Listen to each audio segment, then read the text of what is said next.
Hi, it's the last week of February 2009 and I'm just taking a few shots of some of the trees in our coppice.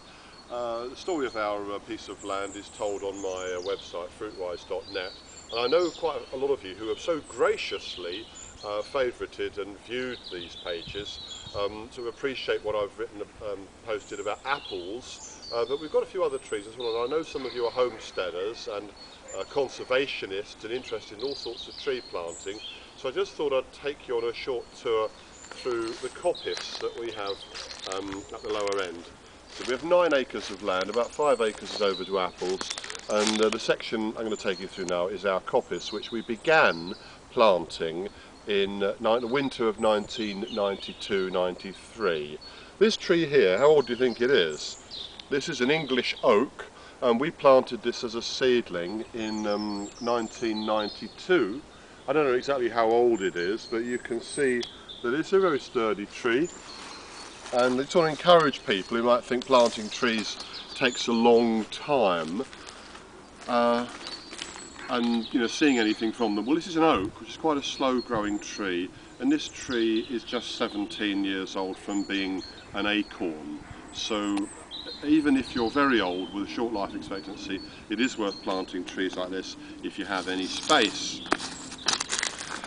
We planted trees based on beauty, on how we felt, and what sort of trees became available to us.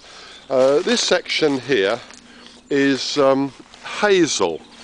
Hazel is an interesting tree. It's a very important tree in medieval times, and some stalls, this is what we call a stall of hazel, some stalls are hundreds of years old. The thing about hazel is if you cut it down short, it grows up. You can't kill it by cutting, and as you cut the hazel, it grows back, and over a period of time you get these wonderful rods, which you can use for all kinds of things. You can use them to build structures of all sorts. You can weave baskets with them. Anyhow, this is a section where we planted a number of hazel. Of course, a bit of beauty as well. Julia has planted out a number of snowdrops. One of the nice things about snowdrops is that they flower in the late winter. And in fact, so does hazel. Here's a few different trees. This is an ash. I raised a number of ash trees from seeds that I found in a city car park, growing on some ash trees there. Ash is a great wood. It's fairly fast growing. It makes the best firewood. This one is about 35-40 feet tall, and was planted, as I say, from a seed that I actually grew. You can see the leaf litter is building up, and that's a really good thing for all sorts of ecological reasons. We use the hazel for making baskets and for hedge work, and we burn it for firewood as well. This is a chestnut, a sweet chestnut or Spanish chestnut. Again, I grew some of these from seeds, just a bag of chestnuts beside them. Some of them grew. The silver birch is a very lovely tree. Here's an example of the silver birch. You can tap these in the spring. You can drill a hole into the side of the tree, put a little tube in the hole, and fluid will come out of it, and you can boil this down and make a sort of birch sap wine from it. I tried it once, it was horrible. But I gather in the big Russian woods, where they have a lot of trees, they do it. Here's a cherry, again, very attractive tree. I love my trees. And we bought a few of these, but we actually rescued some seedlings that we found by the side of the road, liberated them and planted them out here.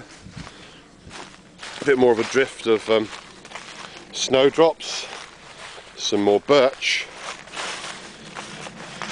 The choice of trees, what we planted, was based on a mixture of beauty and utility. One of my favourite flowers, the primrose, dear old primrose. Reminds me of when I used to go fishing in Devon at this time of year. Here's a couple of big pears. These are wild seedling pears, and these, I was originally going to graft these over, but I didn't, so I've grown them for timber and beauty. Here's a big old pear, peri pear. Haven't had any fruit on it yet. It's only about 45 feet tall. That's a seedling pear. Big stuff. Oops, nearly tripped. A few more silver birch, and you can see we've planted the trees in different sections according to their kinds, and this is white willow. Now, I always like to tell the truth. I really believe I ought to tell the truth, and I'm telling you that I planted this tree in 1992, so it's 17 years old. Okay,